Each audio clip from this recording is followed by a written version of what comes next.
Hello, welcome back to the channel Empower Trading Solution. So today's discussion will be emulsions. Of course, as I keep saying, these are all simplified presentations because if I want to make a longer one, it takes long, so you need to manage. Now, it's always important after the discussion you refer to the notes somewhere because you can easily follow. Now, emulsion, of course, emulsion, this is a biphasic or dispersive system consisting of immiscible liquids of fine dispersion of droplets in one another. So you're having oil and water. Of course, these are used to deliver drugs which have poor aqueous solubility. Of course, they can also be injected for depot, the decaonate drugs. But of course, remember, they're always unstable. And they have that oily taste in case they are used orally.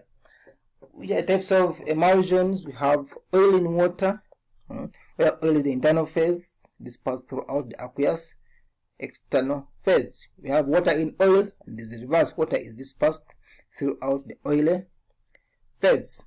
Others can be multiple oil in water in oil. Oil in water in water. There's something like that. We have the multiple and also the micro, where the globules are too small. Emulsion. How can we identify different types of emulsions? We have miscible, water, oil in water, and water in oil. Of course, oil in water, this one is immiscible in water, and it of course is immiscible in oil. The reverse. This one of course is miscible in oil, and the other reverse. Now, of course, this here, the water is too much, they can readily conduct electricity. This water is the continuous phase. Or you have poor conduction capability. Now, in case I have a water with, of course, if you are using oil soluble dye, the globules will appear colored. In case you are using a water soluble dye, it will appear continuous, and the reverse the other side. In case you are using the oil soluble dye, it will be the entire emulsion almost colored, and water dye, the globules of water will be colored. So what are the formulation consideration? We're having emulsifying agents or emulsions. Of course, these are added to prevent the coagulation or unification of globules in the emulsion. Classified as natural or the polysaccharides. These are of course from nature. Examples, we have acacia, tragacanth, and others. However, these ones have one problem: they can easily acidify. So in preservatives cannot transify, but they can easily be attacked by microorganisms, microbial growth. We have semi-synthetic polysaccharides, methylcellulose. Because these ones are gotten from natural, semi-synthetically prepared in the lab. We have this surface active agents. These ones are also there. These ones are commonly applied, are commonly used. The twin, the sorbitan. These ones, because decrease in surface tension of the solvent. Remember, we're having oil and water. So if you decrease the surface tension between these two, they can at least remain in close proximity or in viscous form. Other formulation components we have in the preservatives. Ensure you know why it is added. You state the reason why it is added with at least 2 examples. Vehicle, which vehicles are used? Of course, it is water. Why we do use vehicle? These are carriers and used to dissolve other ingredients. Flavoring agents, and flavoring are used to mask the oily taste. Coloring for identification. You need to state examples of each. Sweetening, buffers, humectants. These are used to maintain moisture, and antioxidants. And all these ensure that when ask you formulation, you can describe each in detail. You state it, the reason, and examples, at least 2 of them in each instant. Of course, we usually use HLB method in a formulation.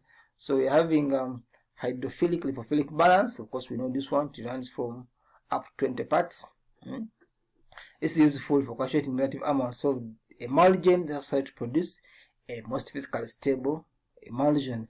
As one emulsifying agent may not produce the required emulsion, so we can combine them.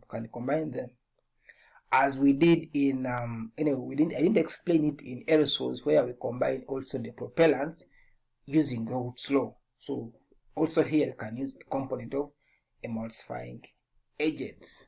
Of course, how do you multiply the HLB contributed by each? Which letter you add, you multiply that HLB plus the percentage in the mixture.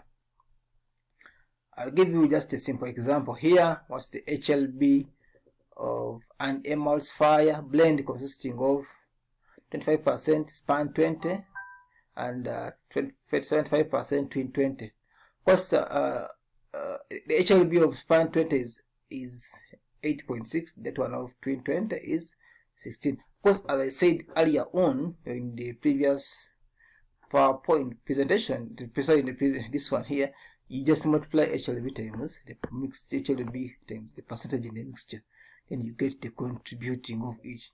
So for twin, you just multiply 8.6, which is HLB and concentration.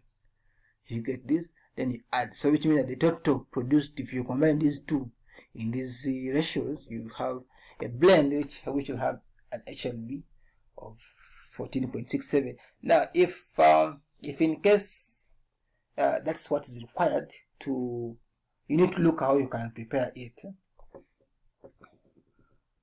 Of course, this is the other one. You need to first convert this into percentages. There are more calculations. In case you get issues, you can contact us. We can help you, or you can refer to textbooks.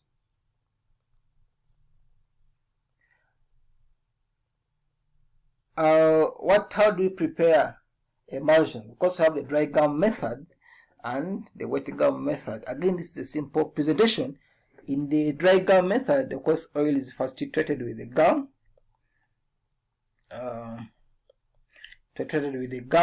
From a primary emulsion, and then of course it is later on other ingredients are added. Once the primary emulsion is formed, the remaining water is slowly added to the remaining ingredients. Of course, the wet gum, it is the other way around. Gum and water are treated.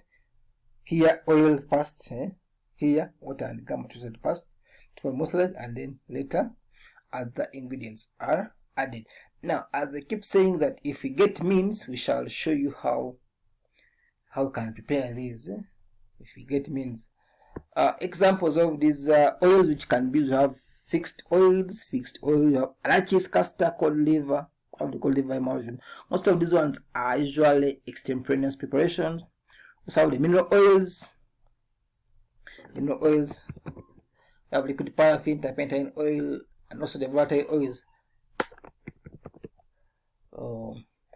Which are the ratios in the preparation of the primary emulsion? In case you're having a fixed oil, it is 4:1.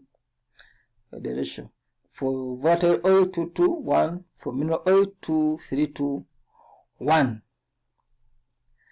So how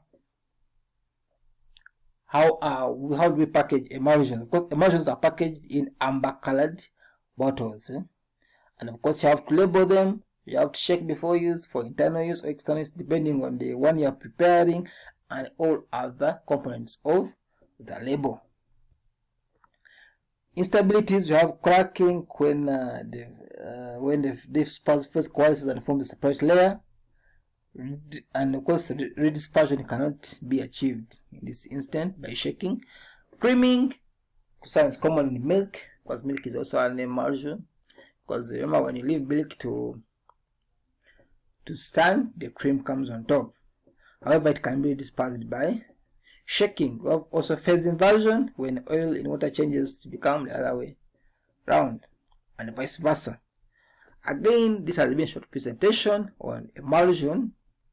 Always Ben Woodson. Thank you for listening to me. This has been brought to you by Informal Trading Solutions. You can always contact us for more clarity, or you can refer to standard textbooks. Thank you very much.